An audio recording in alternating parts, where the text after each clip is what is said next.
Hi, good morning. Good morning, everyone. So, as you've just heard, we will have a very short but fiery panel on fertilizers right now. So I would like to first, naturally, thank the hosts, President Sal and President Adesina and their teams for the organization of such event and certainly convening decision makers in one place to tackle the true challenge and of ensuring food security in our continent. Without further ado, I'd like to call to the stage His Excellency Ali Ngouille Ndiaye, Minister of Agriculture, Rural Equipment and Food Sovereignty in Senegal. I would also like to invite Dr. Mohamed Anwar Jamali, the CEO of OCP Africa. Last but not least, I would also like to invite Mr. Arne Cartridge, an expert in the continent and certainly an advisor to the CEO of Yara. My name is Dr. Munir Halim. I'm the CEO of AFRICOM, Market Intelligence in Africa. I will be your moderator for this panel and will be hopefully challenging our VIPs for some interesting insights of their development and the continent. So please welcome our VIPs to the stage.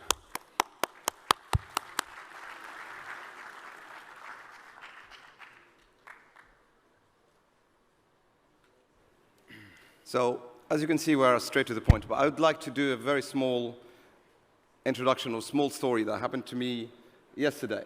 It's a very interesting anecdote. I was with a couple of colleagues of the industry yesterday going for lunch.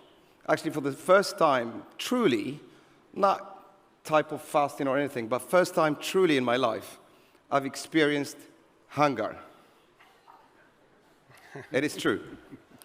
So we went to the tent for lunch. The doors closed.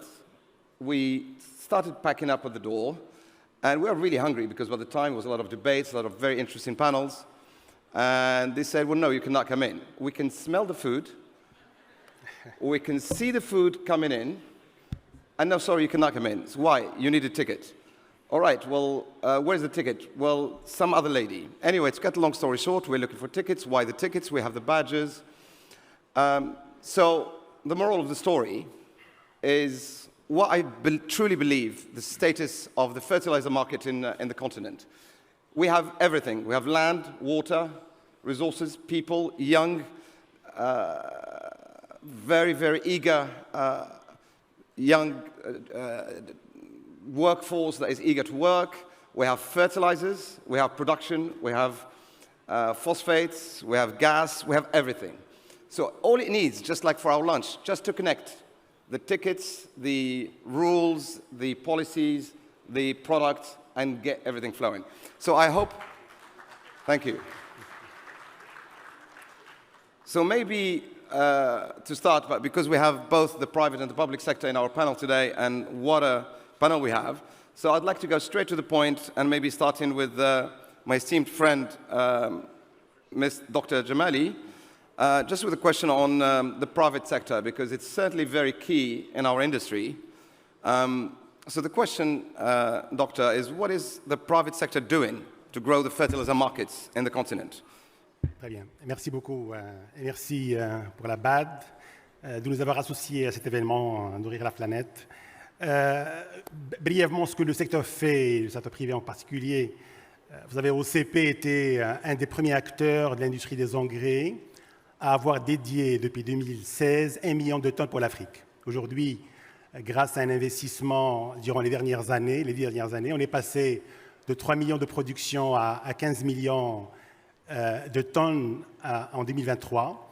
On se réjouit pour faire face à la crise post-pandémie Covid, à la crise ukrainienne, que le groupe OCP a dédié 550 000 tonnes d'engrais en donation et en discount pour couvrir les besoins de plus de 4 millions de fermiers.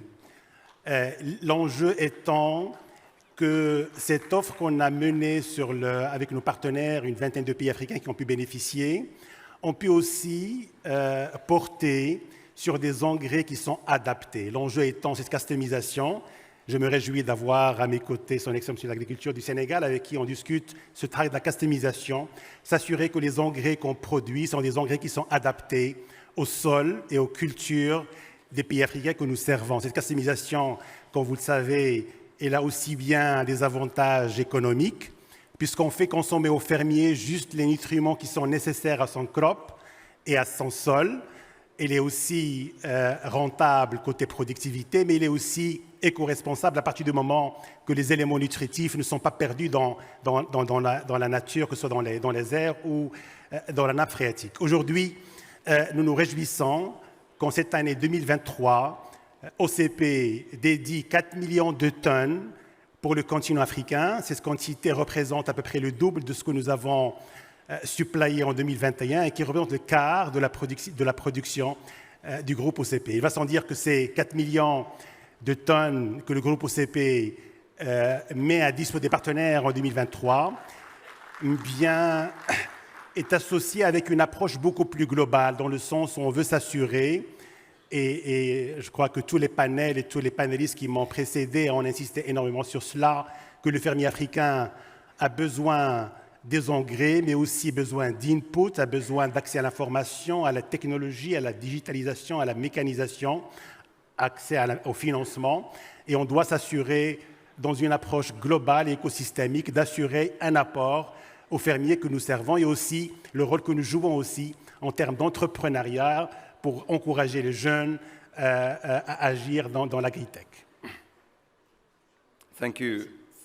Merci. Thank you, Doctor. Certainly a big number of 4 million tons, and I'm sure there will be big challenges ahead of the execution of that, which part of it will be in our discussion. But I'll certainly come back to you on some elements, including the financing of these elements. But next, but certainly not least, I would like to thank Your Excellency for being with us. Public sector is certainly very, very important, in my opinion at least, working with the private sector in order to put a strategy and an action plan to move in the right direction for growth in Senegal, for example, and other countries. Well, first of all, I'd like you just to give you the opportunity to give you a word on how you are progressing for Senegal, and then I'll follow it up with a question for you. Merci beaucoup. Je voudrais tout d'abord, à la suite de l'OCP, effectivement saluer les efforts importants que l'OCP fait pour la promotion des engrais et leur vulgarisation dans l'agriculture. Nous avons, en tant que pays, bénéficié également de ce soutien. Nous les remercions et encourageons le travail qui est en train d'être fait. Je voudrais dire qu'au Sénégal, aussi, nous avons compris l'enjeu et l'utilité des engrais, notamment pour les rendements. On en a parlé hier, notamment avec le président de la BAD. Aujourd'hui, au niveau de nos cultures de façon générale, si nous regardons le niveau de fertilisation, nous considérons qu'il y a encore beaucoup de choses à faire. C'est vrai que la limite, aujourd'hui, c'est peut-être, je considère, financière jusqu'à maintenant. Quand je prends le cas du Sénégal, nous avons fait beaucoup d'efforts ces dernières années, notamment pour l'utilisation des engrais. Nous sommes passés de 84 000 tonnes d'engrais utilisés en 2012 à 160 000 tonnes. En 2022, on a doublé et nos besoins sont encore beaucoup plus importants. C'est vrai, là je parle uniquement de la partie qui est financée en partie par le Sénégal. Et pour faciliter l'accès à l'engrais, le gouvernement du Sénégal subventionne un minimum de 50% l'accès aux engrais, un minimum de 50%.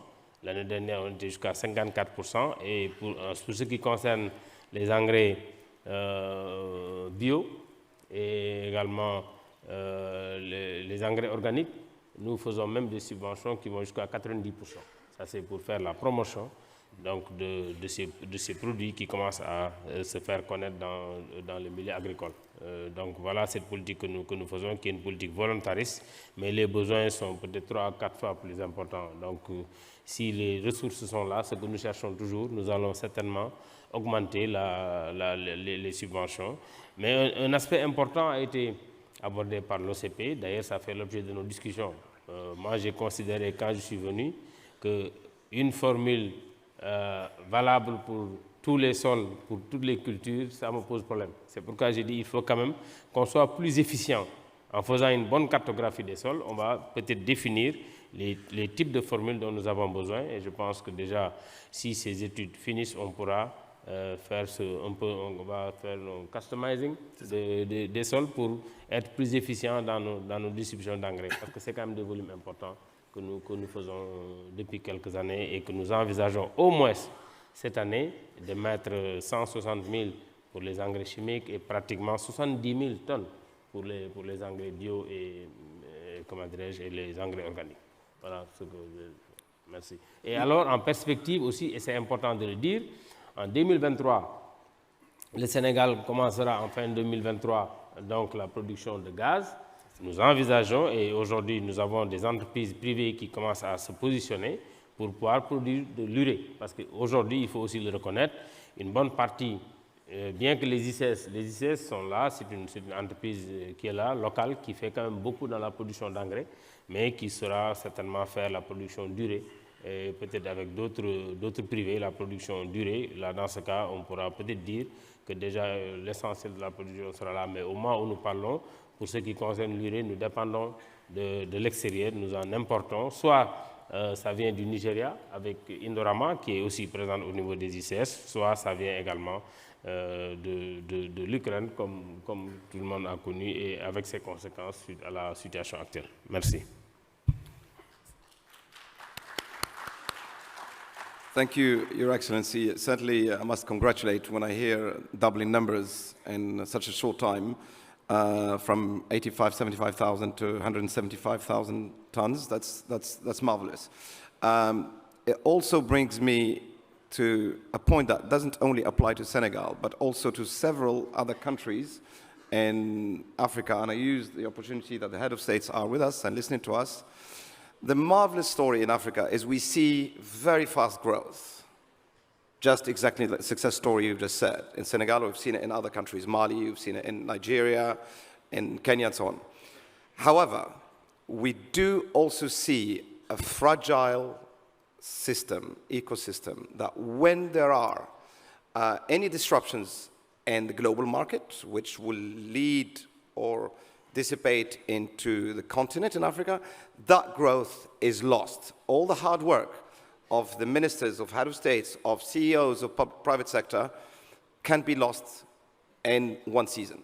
Now, there are many reasons for this, but I would like to focus on one and just get your opinion, not necessarily the facts and answers, but tenders, les appels d'offres. We see a lot of tenders around in the continent, probably more than anywhere in the world. Whether you agree with them or don't, certainly they are a big buyer in Senegal and other countries. What I've experienced in my day-to-day work with the market is the tenders, what I find in the tenders in Africa, they have been designed many years ago and were able to cope with the market as it is. Today, the market moves so suddenly, so with high levels of movements, and what I find some entities, and like I said, I don't want to answer from you on exactly in Senegal, but just your opinion, they are not ready to change their tenders to cope with the new world. What's your opinion, Your Excellency?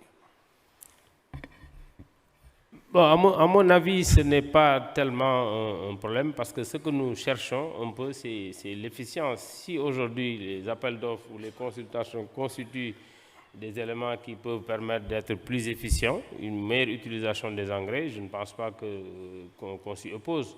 Aujourd'hui, ce qui est surtout important, je pense, c'est peut-être notre capacité, parce que quand vous parlez souvent des appels d'offres, nous avons quand même aujourd'hui des limites. Mais objectivement, je pense que certains privés le savent.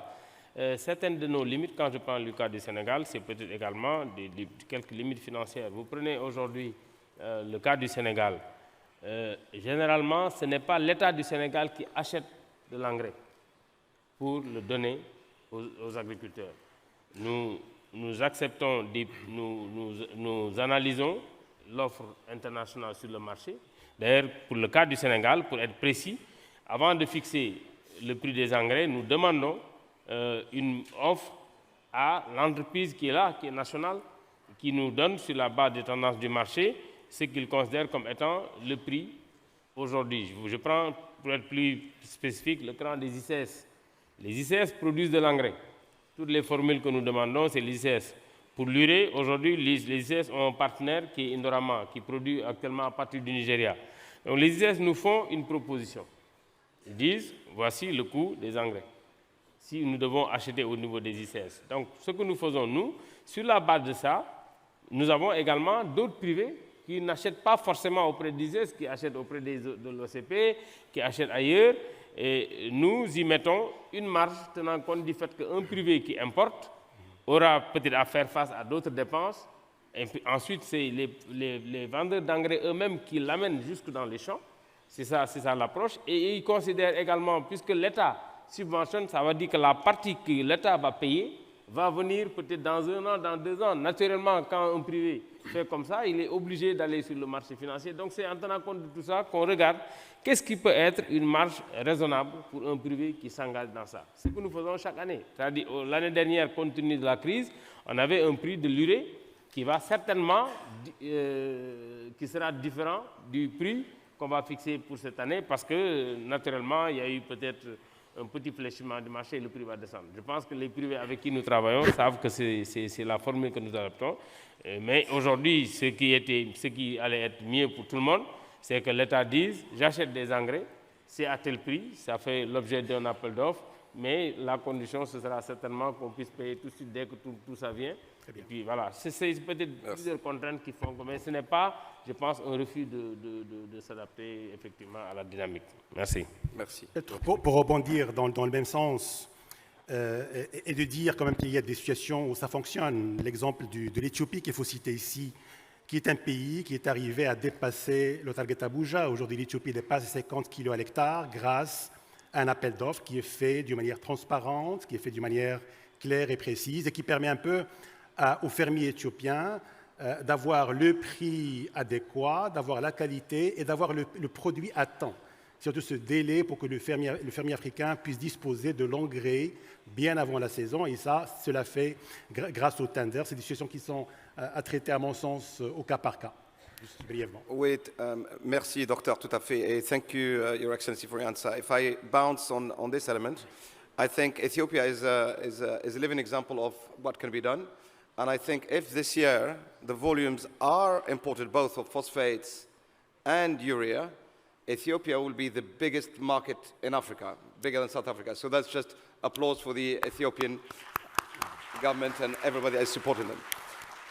Bouncing on the price for His Excellency, and this is what we've seen today, one of the major changes that needs to happen to these tenders in Africa is when you have a tender, when the bidders, and typically are local companies, you have a validity of a bid.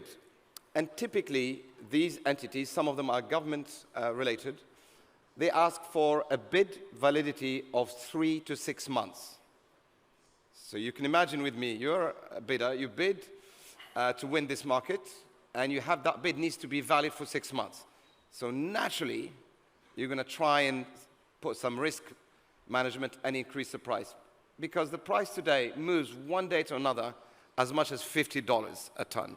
So really some changes need to change, in my opinion. And this is where I would like to bring one of the legends in the industry in Africa, Mr. Cartridge. I'd like to keep on this, on your opinion of tenders today in the continent, but also second question to move on to subsidies that are kind of closely related items. Thanks, Munir. But before I try to answer your question, let me address you, and also as a co-chair of the Fertilizer Working Group as part of the UN Crisis Response Group. And I think we need to look at this both in the short-term and the long-term perspective. Short-term, the shocks, Russia being such a huge provider of fertilizer and raw materials. So last year, it was critical that we made sure that product came into the global market and to help reduce the price pressure and ensure availability of fertilizer. So that meaning kind of the Black Sea arrangement and other opportunities with Russia. But for the longer term, it's also important, and a lesson learned, to reduce dependency, not only on Russia, but in general. So understanding, what are trade flows, what are local or regional capacity, and how do you build resilience to future shocks, either they come by climate or geopolitical issues.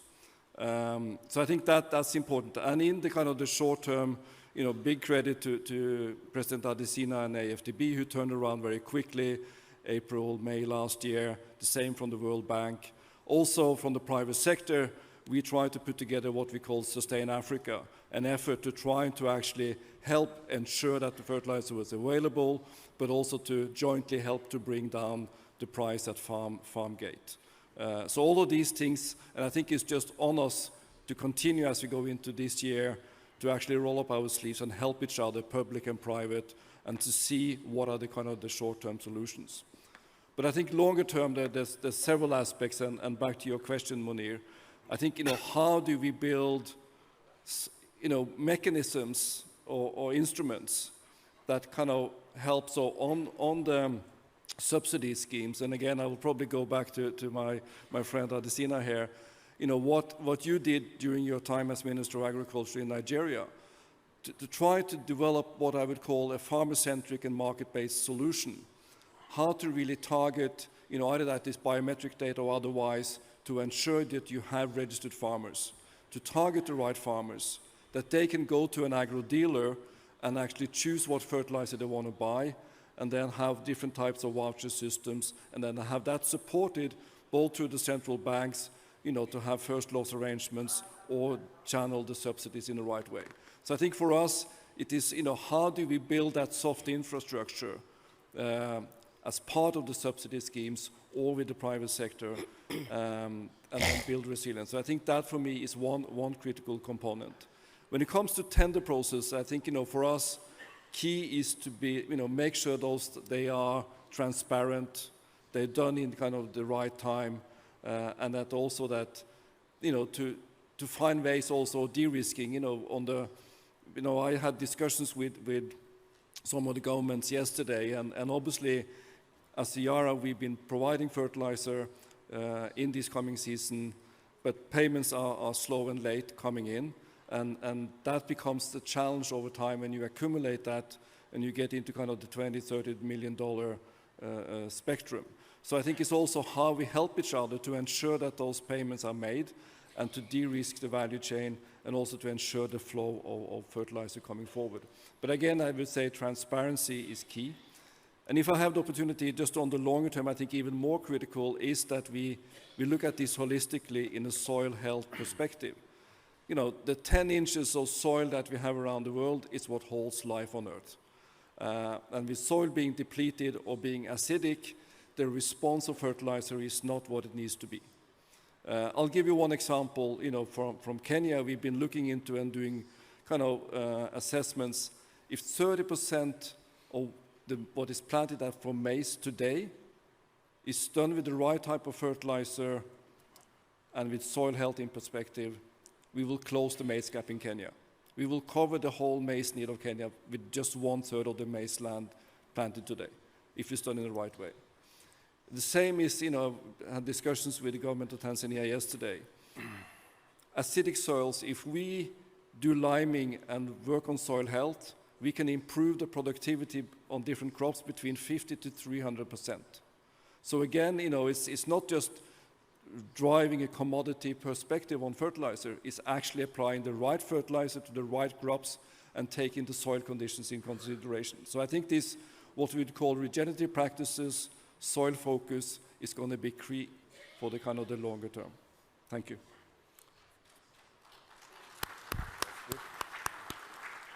Thank you, Arne, and I knew your intervention will remind me of another important move and tender, in addition to what Dr. Jameli said, Nigeria. Nigeria, I use it in many of my interventions as a great example of how, when all the cogs are together, aligned and moving in the right direction, the President Fertilizer Initiative is a really living example of how the public sector start driving, putting everything together, negotiating one contract, one buyer, and then one seller, right price, but ensuring the product is coming with quality and getting the local ecosystem running. And then once it's stable and starts turning, it starts to move into the private sector. So thank you, Arne. And going back to Dr. Jameli, and you mentioned some interesting numbers, I would like to ask you a question on putting you on the point a little bit on how can fertilizer use increase in Africa? Perhaps it's not $1 million, it's $1 billion question. Consequently pushing food production up and perhaps even in parallel, ensuring the farmers' needs are taken into account. Très bien. Si je peux me dire, avant de répondre à la question, je vais revenir un peu brièvement sur l'aspect de la subvention et de dire que les subventions peuvent réussir à partir du moment qu'ils sont faits d'une manière intelligente, traçable et ciblée, et à partir aussi du moment qu'on puisse réfléchir à une manière de faire avec une stratégie de sortie qui ramène les gouvernements qui subventionnent. Et je crois qu'il y a des exemples qui peuvent nous inspirer. La révolution indienne a été réalisée grâce aux subventions à des dizaines de milliards de dollars que le gouvernement indien a fait pour les fermiers indiens. C'est un exemple à méditer pour nous autres Africains. Maintenant, l'enjeu, bien entendu, serait que cette subvention, qu'il y aurait une stratégie de sortie et que les gouvernements puissent faire un focus par après à une subvention de la R&D, à une subvention du support aux entrepreneurs, aux startups, etc. Et c'est parmi les actions que nous menons sur le terrain. Et je réagis rapidement à ta question, Mounir. Comment on peut contribuer à l'augmentation de la consommation des engrais au-delà, comme j'ai dit tout à l'heure, au-delà du fait que OCP, je profite de l'auditoire aujourd'hui pour réannoncer cette disposition du groupe OCP à mettre pour les fermiers africains 4 millions de tonnes. Ce qui est formidable, c'est que ce sera 4 millions de tonnes en 2023 à prix réduit à partir du moment qu'on aura l'occasion, avec les décideurs présents dans la salle, de discuter de la customisation et de discuter des produits qui sont adaptés au sol et aux cultures. Moi, je dirais, puisqu'on parle du Nigeria à Mounir, je dirais 2 exemples concrets.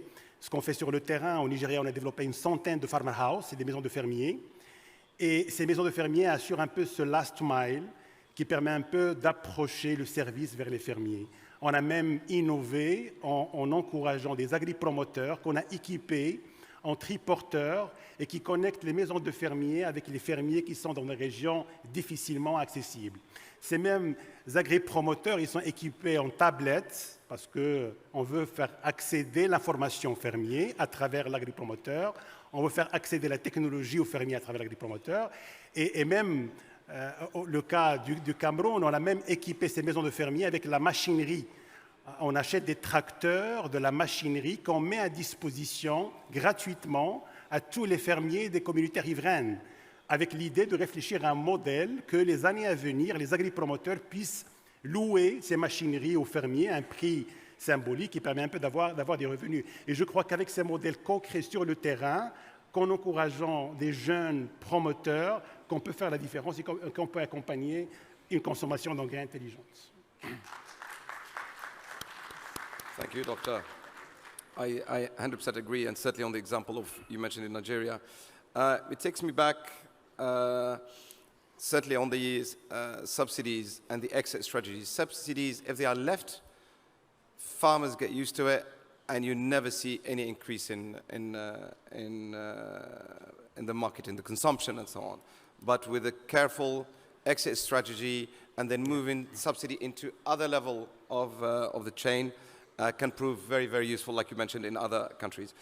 It takes me to His Excellency again to bring you with a really simple question, but in my opinion has big potential. can the public sector, governments, combine with the private sector to help reduce any potential shortages that might come up on fertilizer need in a country and reduce the costs? In your opinion, is that combining public and private sector a answer? And if it is, how do you see that? Mais merci beaucoup. Dans le cadre du Sénégal, en tout cas, c'est ce que nous faisons. Ce n'est pas le secteur public tout simplement qui est en charge. Nous sommes généralement dans la définition de deux éléments. La première définition, c'est peut-être le prix. Nous indiquons au privé le prix auquel ce privé doit pouvoir vendre donc les produits, les engrais notamment, et nous leur indiquons également le niveau de subvention que l'État fait. Donc aujourd'hui, ça veut dire, comme j'ai dit tout à l'heure, c'est le privé qui va maintenant acheter sur le terrain et rendre le produit accessible. Et pour répondre tout à l'heure à une autre préoccupation que vous avez, rendre le produit accessible à des fermiers qui sont bien ciblés. Et là, nous le faisons par une approche de groupement ou une approche de chaîne de valeur. Par exemple, aujourd'hui, si nous décidons de faire une subvention de la semence de pommes de terre, nous savons à qui c'est destiné. Donc, si nous avons aujourd'hui des fertilisants destinés à ces fermiers, nous pouvons également, par ce même canal, faire de sorte qu'ils puissent également y accéder. Donc, forcément, la combinaison avec le secteur privé, c'est aujourd'hui, à mon avis, quelque chose non seulement qu'il faut renforcer, mais également qu'il faut faire en toute transparence pour que le produit, donc que les États subventionnent, puissent accéder également aux vrais bénéficiaires. Et c'est encore d'autant plus important dans le contexte actuel, parce que si on se rappelle l'année dernière, les fertilisants ont connu auprès des fermiers pratiquement une évolution de presque 50%. Presque 50%. Quand je venais d'arriver ministre de l'Agriculture, ce que les paysans nous disaient, le sac d'engrais est passé de 12 000 à 18 000 francs. Donc c'est 6 000 francs de plus en l'espace d'une année. Donc aujourd'hui, c'est pourquoi d'ailleurs cette interaction est encore beaucoup plus nécessaire pour qu'on puisse quand même nous assurer, premièrement, que ce que nous subventionnons va à l'agriculteur. Et aujourd'hui, je pense que le seul moyen de le réussir, c'est en y impliquant le privé. Merci, merci, Votre Excellence. As they are telling us to basically stop, we have so many other questions, but we're happy to share with you later on. I put a final question to all the panels, please. As you're aware, there is an Africa Fertilizer and Soil Health Summit coming back here in June. Since we have two major producers and a public sector, what are the key items from your perspective that should be considered as an output for the African Union's 10-year action plan? Très bien. Merci beaucoup, Mounir. Alors, d'abord, l'occasion nous serait donnée ici même à Dakar, dans 5-6 mois, de faire un point, d'abord par rapport à l'Abuja Target et partager ces success stories. L'exemple d'Éthiopie qu'on a applaudi tout à l'heure, un pays qui a réussi à passer de 25 kg à l'hectare en 2015 à 50 kg à l'hectare et même au-delà dans pas mal de crops. C'est un exemple à méditer, c'est un exemple à échanger pour qu'on puisse ensemble tirer les leçons. L'occasion nous serait donnée de faire en sorte de tirer les leçons de ces exemples réussis.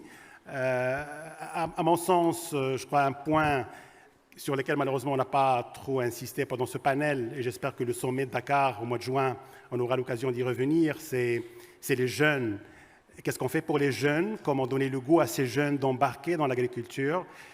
Je salue la présence du ministre de l'Agriculture du Côte d'Ivoire, avec qui on réfléchit à un projet de la mise en place d'une Farming Digital School, une école alliée PHB, l'école Institut Polytechnique d'Office-Boignier, qui est adossée à une ferme expérimentale et où les jeunes vont acquérir des notions d'agritech, d'agriculture et du digital, et qui est basée sur des approches pédagogiques comme le peer learning et le learning by farming. Ça, brièvement, Mounir. Merci, docteur. Your Excellency. Merci beaucoup. Moi, je pense que les enjeux en juin, d'abord, moi, je le mettrai sur 3 points. Le premier, c'est d'abord l'adaptabilité. Il faut aujourd'hui qu'on ait des engrais qui soient vraiment adaptables, comme on l'a dit tout à l'heure, à nos sols. Il faut aujourd'hui qu'on les cartographie, qu'on ne puisse pas tout simplement généraliser. Moi, je pense que c'est un élément important parce que ça permet d'augmenter l'efficience. Ça, c'est d'abord la première chose.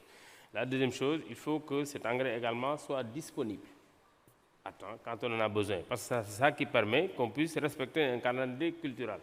Parce que quand on a besoin des engrais et qu'on les a à temps, ça nous permet de mieux suivre aujourd'hui l'évolution donc des plantes et également, enfin, l'accessibilité. Donc, le coût aussi important parce que non seulement ça permet d'abord aux États de pouvoir mieux maîtriser les subventions, le cas échéant, et également à l'agriculteur de se préparer pour pouvoir acquérir. Donc, je pense que ce sont ces trois éléments importants de ce sommet qu'il faudra peut-être sortir avec de bonnes conclusions à ce niveau. Merci.